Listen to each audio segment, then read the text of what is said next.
Sir, why is it so dark in here? Sir? Yes. Sir, are you okay? Yes. Where's that damn lamp? Oh, my dear boy, take it away! Oh, I'm sorry, sir. What's going on? I'm just having a small migraine. The light does not help. Oh, I'm sorry, sir. I'll just leave the lamp on me, if that's okay. I need to be able to see my notes. Oh no, it's not that time of week already, is it? Nothing can stop the rings of power, sir. Nothing but the wrath of Bezos himself. Curse that fool! Curse him and curse Amazon! They can live their fruitful lives while I have to toil with the modern writer. It's not fair, I say. But we must stay faithful, sir. They give us the money. Yes, but by Eru it gets harder every week. By Melkor, sir. Melkor. You should put your faith in a new god. My god. Oh fine, what do I care? Eru never listens to my prayers. Maybe Melkor will. You know what we could do, sir? It might cheer you up. Let's write the episode together. Oh, I would hate to deprive the world of your original ideas. Perhaps together, sir, we can craft a story so divine, Bezos will grant us passage on his final rocket into the west. Yes! I can finally prove my worth. And if not, sir, with Melkor's strength binding us, we can destroy him. Well, we better get to work. The greatest story ever told waits for no man. Well, let me start us off, sir. We need to set up the siege of Eregion. Oh, yes. How? Well, we haven't seen Armalas in a minute, so what if He comes across a platoon of Adar's orcs, and he dispatches them, as only an elven warrior can. Really epic, like the movies. And then he interrogates one of them to find out Adar's true plan. I love that, sir, but remember, Bezos only gave us a couple $100 million to work with here, so, small budget. We need to make it less orcs. Fewer. What? Nothing. So Adar takes on 3 orcs. 3, okay. What an exciting start to the 6th hour of the 2nd season. And what if, sir, instead of interrogating the orcs, he just finds a map to Eregion on them? Why would random orc soldiers be carrying a map to Eregion? You tell me, sir. You're helping me write. Well, what would you say in a moment like this?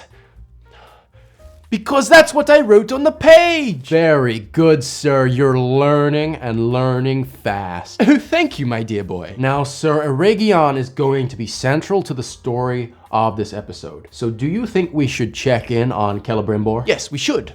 What is he up to again? Well, last time we did check in on him, he was trying to make the rings for men. So maybe we catch up with him and he's struggling to make them. Why is he struggling with these rings when he has made 10 rings of power previously? It should be like riding a bike at this point. I don't know, sir. You tell me. Oh, right.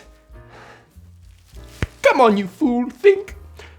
He's not using enough mithril. Should we explain why mithril is so important to the process of making rings, or should we just leave it vague? No, we shall leave it. I've heard audiences love a good mystery chest. Mystery box, sir. Oh, box! Forgive me, I am new to all this writer slang. That's okay, sir. So what's gonna happen next? Well, Celebrimbor should get mad now. He has ring dysfunction. And? Maybe he lashes out at his fellow smiths. He could forget Merdania's name, sir. Who? Merdania, sir. Remember?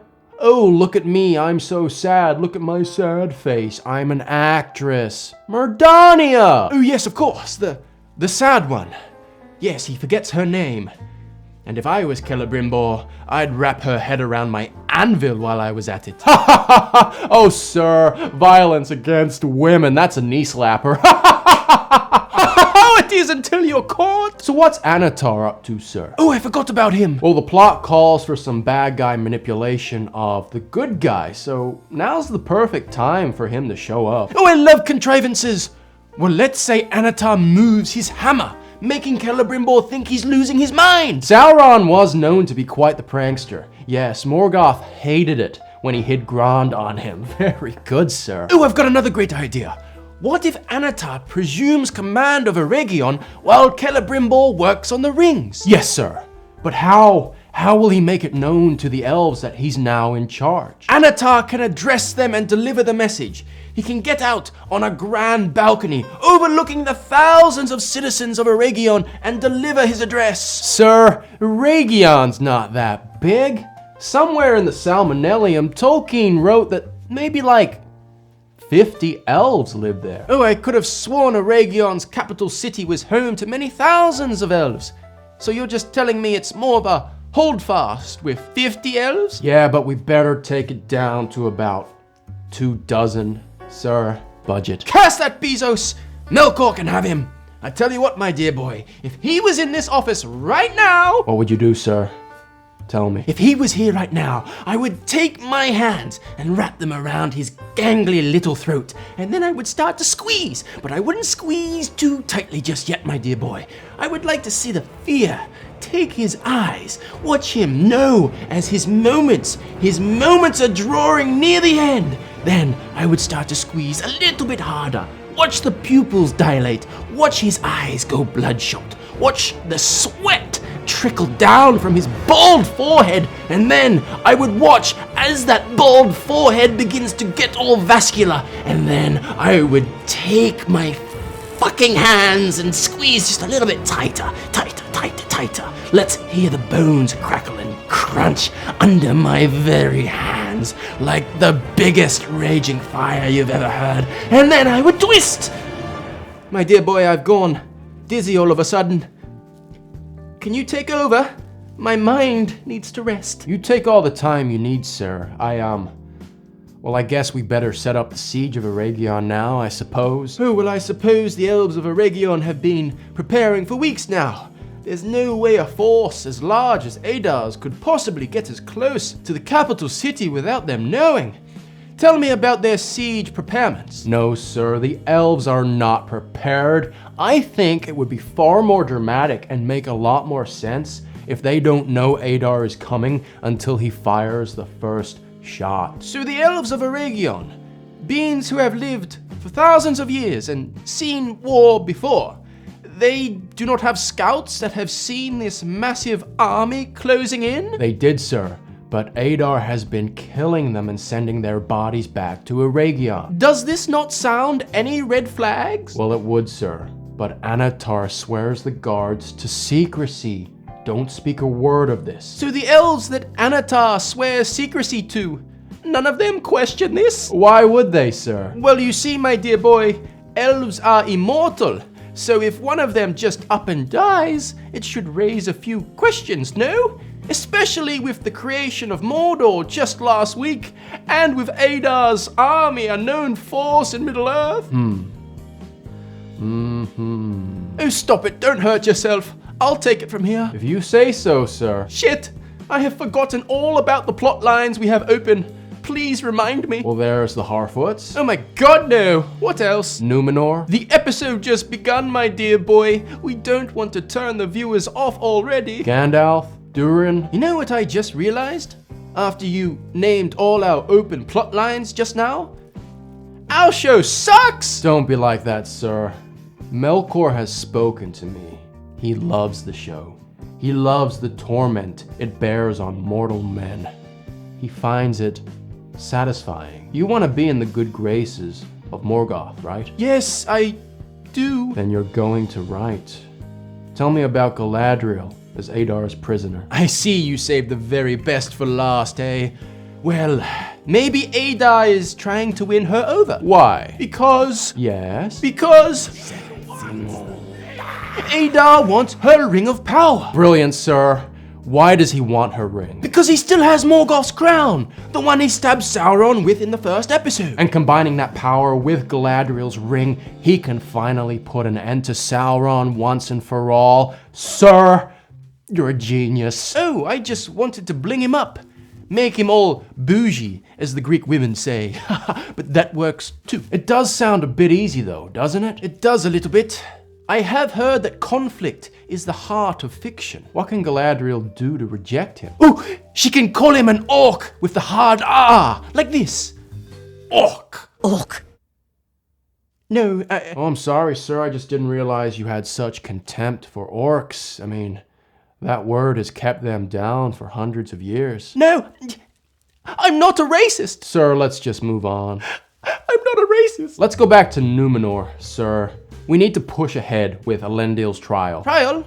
Why is Elendil on trial? Remember, sir, he punched Pharazôn's son? Oh, right. And you cannot punch a king's son. No, I guess not. Tell you what, you seem to enjoy this Numenor plotline. Why don't you take it from here? What is it the kids say, sir? Cooking? I'm cooking with this script. Tell me what you're cooking. Well, Pharazôn deems that Elendil's crimes are punishable by death, but he wants to spare him due to his service for Numenor in the past. Pharazôn really is a man of the people. So Pharazôn proposes to Elendil that if he accepts him as king, he will be free to go. And?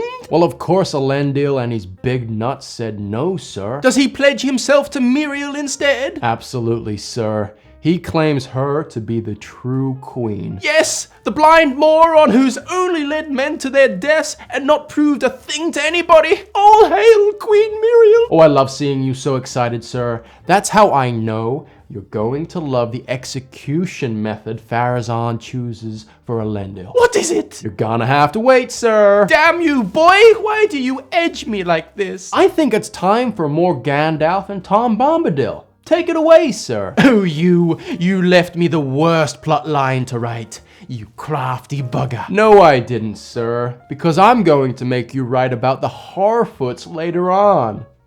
Go on now, sir. Tell me about Gandalf. Okay, he has a vision of Nori dying. That's very dramatic, sir. And Tom tells him that the secret fire, it shows him visions of what will be. Oh, the secret fire. That is a good Easter egg for general fans, yeah. But now Gandalf wishes to master the secret fire. But Tom says, no, you must not master it. You must become a servant of it. Yes, lean into the fan service, sir. Lean into it. Every single line of dialogue Gandalf had in the Jackson movies, we must set up. Lean in, sir.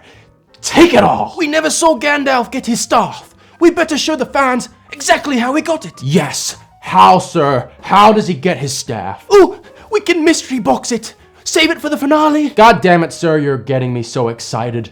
An 8-hour television series where Gandalf, the only thing he does is get his staff. Fuck yeah. Oh, and we can end Gandalf's scene on a cliffhanger. What's the cliffhanger? Well, Tom wants Gandalf to choose between saving Nori from the vision he saw or getting his stick. Really? That's the best you got? My dear boy, you underestimate me. Because Tom then poses to Gandalf, many that die deserve life, and many that live deserve death. Who are you to give it to them? That's the line from Fellowship. The famous line. Sir, you're so good at this. Can you believe it's my first day on the job as well? I knew you had it in you. Now tell me about the Harfoots. Nope. Come on, sir. I said no. I hate them. Make it quick, sir. Give me an outline. I'll expand on it in my second draft. Second draft? You're hilarious. You got me, sir. Okay, Harfoots. Big Mama has a big cry, sad story, and that's it. Move on. Great work, sir. Giving side characters we do not give a fuck about extended monologues is always entertaining. Oh, and Poppy kisses nobody. I got you back, you son of a bitch! Good one, sir. Now it's your turn. Let's hear about some dwarves. Well, okay, sir. I guess it's time for a little Durin action. Has the ring affected him further? Oh, yes, sir. The dwarves, they're delving too deep and too greedily. You're really taking that line about the dwarves delving too deep and too greedily quite literally, aren't you, my dear boy? Are you sure you don't want to be more subtle in your storytelling? Why be subtle, sir, when we can surround Durin in gold and jewels? Oh, because he is greedy. Yes, the ring is corrupting him, I get it. So corrupted, sir, that he refuses to part ways with more mithril for Anatar. Whoa! Anatar is in Khazad-dûm? Why? Well, you remember before, right, sir, when you said Celebrimbor wasn't using enough mithril to make the rings for men? That's why Anatar is here. He needs more mithril. So why wouldn't Durin sell it to him? He is very greedy now, after all. He's holding out for a bigger price. Classic Jew. I mean dwarf! So Anatar is going to leave empty-handed, but before he does, sir, he sees a Balrog in the fire. He sees a vision of the Balrog. So is he going to control it, or is he just going to leave Khazad-dûm to its fate? Oh, you.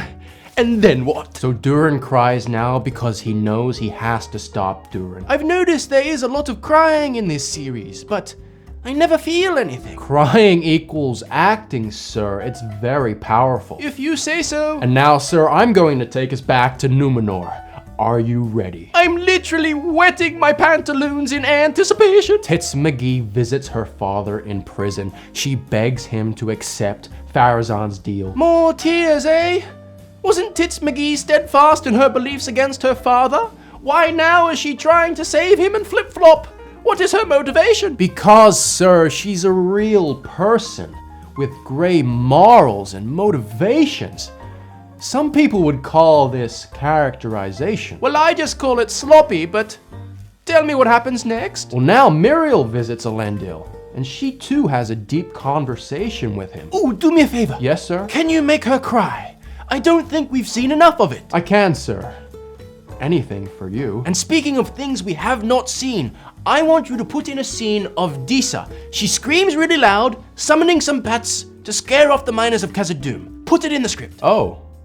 That came out of nowhere, sir. Yes, it did. Care to fill me in? No! So you just want me to include a random scene of Disa screaming, summoning bats, and scaring off a few miners? I do! Seems a bit silly, doesn't it? I want my scene of Disa summoning bats. And by Melkor, my dear boy, I will get my scene of Disa summoning bats. You will put pen to page, or I will bring Sophia Numvete in here and she will sit on you. Sir, there's no need for violence. I'll do it, I swear. Good lad. Now go back to Numenor and tell me what happens to Elendil. Well, Pharazôn is going to throw him into the ocean. So the test is, if Elendil is not eaten by the big monster, he'll be allowed to live. And you had the gall to criticize my Disa screaming scene. But sir, in the greatest twist of the 21st century, Miriel takes his place. So Pharazôn, who specifically wants Elendil dead, is going to allow this? Yep. And? Well, after we shoot a quick perfume commercial, the sea monster is going to drag Miriel under the water. She is going to come face to face with the great beast itself. And let me guess, the big beast, it throws her back on shore, and the people that were previously all angry against Miriel are now cheering for her, and now Pharazôn gets really angry yet again. Oh, I was just going to have Miriel mauled to pieces, but I like that. Miriel's a good character. We can keep her around. Sure. Damn it, me and my big mouth. Okay, sir, now finish us off. Finish Galadriel's story and tease the siege of Eregion. Go, sir, go. Oh, the pressure. No pressure, sir. Remember, the audience has probably fallen asleep. Galadriel refuses to help Adar. And then? Adar blows a really big horn to signal the attack of Eregion. Go on. Galadriel tries to act again. It is the thought that counts. The elves of Eregion, they finally realize there are orcs in the woods. How will they know? A big-ass fireball can be launched right at them. That is the sign they were waiting for to know they are in danger. Yes, sir, yes.